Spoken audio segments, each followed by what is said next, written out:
Now, to work with our database, first we need to create a Prisma client. So here in the Prisma folder, let's add a new file called client.ts. In this file, first we import Prisma client from @prisma/client. Then we create an instance of this. We can call it Prisma and set it to new Prisma client. Now, in this object, we have access to the models we have defined in our schema. For example, we have the user model, and here we have methods for creating, reading, updating, and deleting users. For example, we have find many for finding a bunch of users. We have create for creating a user, and so on.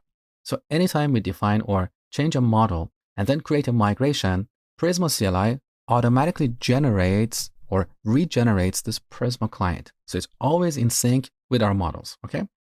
Now, we create this object and then export it as a default object from this module.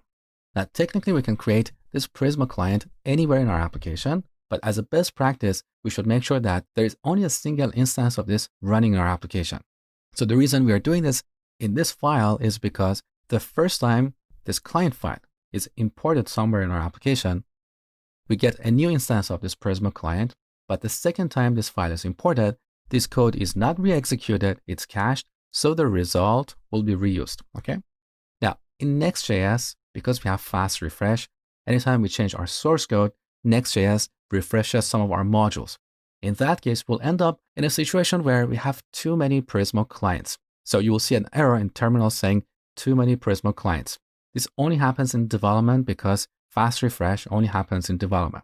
So to go around that, we have to borrow some code from Prisma documentation.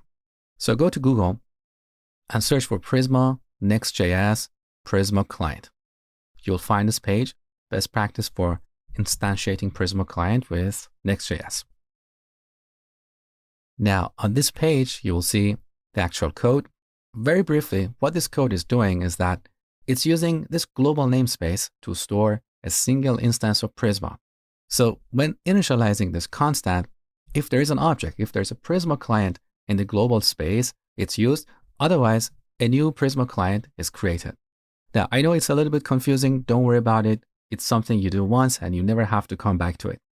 So let's just copy this piece of code, paste it here, and we're done with this.